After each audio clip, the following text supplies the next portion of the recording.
Welcome back to our channel, my fabulous soap family. Today is a beautiful day, but tonight is all about venting. Grab your snacks and your tea because we need to dive deep into the absolute madness that just unfolded on our screen. I have so many thoughts, and I know you do too. I am literally screaming at my television right now. I cannot even process the sheer, unadulterated audacity of what we just witnessed on The Young and the Restless.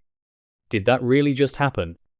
Because my jaw is currently on the floor, and I don't think I'll be able to pick it up until tomorrow's episode. I mean, we have seen some crazy things on this show over the years, but Matt Clark actually standing up to Victor Newman and telling him that he is terminating his contract. Are you kidding me? I am typing this so fast my fingers are cramping because I just need to get this out of my system. I have been watching this show religiously since 2015, and I have seen Victor intimidate billionaires, politicians, and literal criminals. But seeing Matt just casually brush him off like a minor annoyance is sending me into orbit. I can't believe they actually went there. I just can't. And let's just break down the sheer mechanics of this scene because it was a masterclass in tension. Victor and Nikki just waltzing in, expecting everything to be business as usual, expecting their little pet psychopath to be sitting in his room at the ranch, doing exactly what he is told. But no! Victor's eagle eyes immediately lock onto the fact that Matt's ankle monitor is completely gone. Gone. Do you know how hard it is to get out of one of those Victor Newman special issue tracking devices? Matt didn't just take it off, he essentially spat in Victor's face by doing it. The absolute nerve of this guy to stand there in the Newman ranch, eating their food, breathing their air, and just casually deciding that the rules no longer apply to him. I was holding my breath the entire time, because you just know Victor is calculating exactly which dungeon he is going to throw Matt into. So, Matt decides he needs personal space. I'm sorry, but what? Personal space? You are a convicted criminal, a kidnapper, a torturer, and a man who has caused literal nightmares for half of Genoa City, and you think you are entitled to personal space while living under Victor Newman's roof. Matt actually tries to negotiate with Victor. He tries to bargain for flexibility in the terms of his contract. I was laughing out loud at my screen. You do not negotiate with Victor Newman. Victor dictates the terms, and you either sign the paper or you end up disappearing on a cargo ship to nowhere.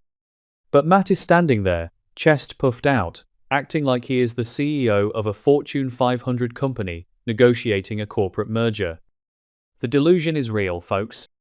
The absolute, unfiltered delusion of this man is off the charts. But wait, it gets so much better. Because Matt doesn't just ask for space. Oh no, he drops the mother of all bombs. He announces, with a totally straight face, that he's moving out of the Newman Ranch so he can go live with his girlfriend. His girlfriend. And we all know exactly who he is talking about. Phyllis Summers. I literally shrieked. He is moving in with Phyllis. The woman who has been at war with the Newmans for decades, the woman who Victor currently despises more than anything else on the planet right now. Matt is not just leaving Victor's control, he is actively defecting to the enemy camp and robbing Victor's nose in it. I mean, the sheer disrespect. It is iconic and terrifying all at the same time. And let's talk about Phyllis for a second. Because Phyllis is just standing there, and she is amused. She is actually entertained by this. I love Phyllis, I really do, but sometimes I just want to shake her by the shoulders until her teeth rattle. What is she thinking? She is letting this absolute psychopath move in with her just to stick it to Victor? I know she is lonely. I know she is feeling isolated because Summer and Daniel are furious with her, and I know she is desperate for an ally, but Matt Clark. Are we forgetting what he did to Nick? Are we forgetting the fentanyl overdose in Las Vegas?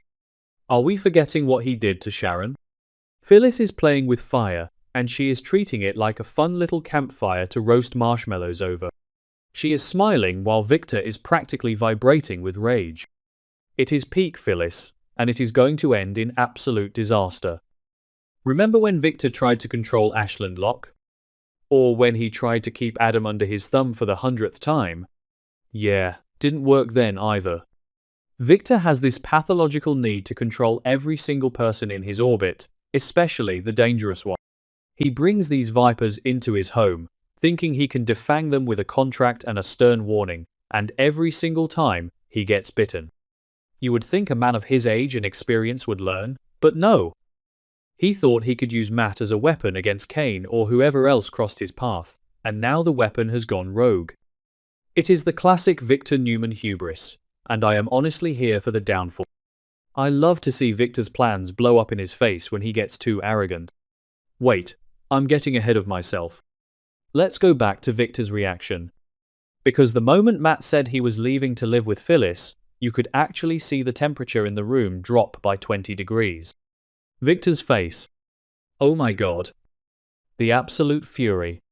He didn't just yell, it was that quiet, terrifying, gravelly whisper that Victor does when he is planning a murder.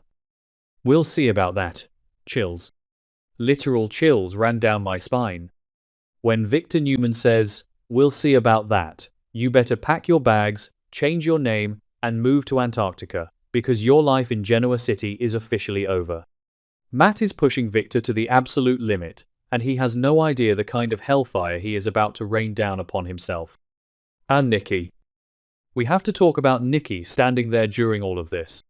She is dealing with her own massive health crisis. She is secretly meeting with Jack Abbott. Her marriage is hanging by a thread, and now she has to deal with this circus in her living room. You could see the exhaustion and the judgment radiating off of her. She never wanted Matt in that house to begin with. She knows exactly how dangerous he is, and she knows that Victor's obsession with control is what brought this mess to their doorstep.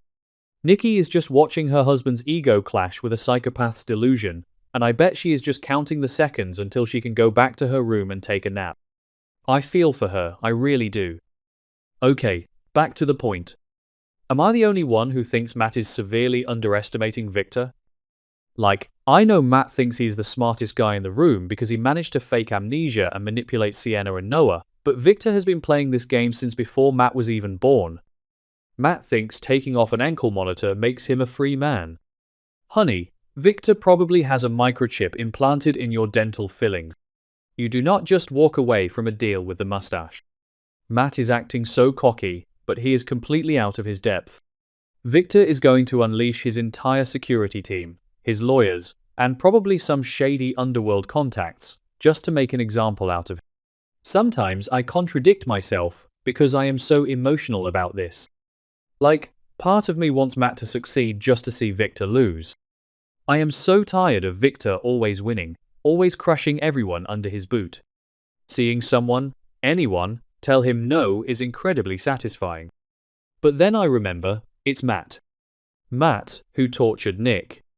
Matt, who is a literal monster. I can't root for Matt. I just can't. But I also don't want to root for Victor.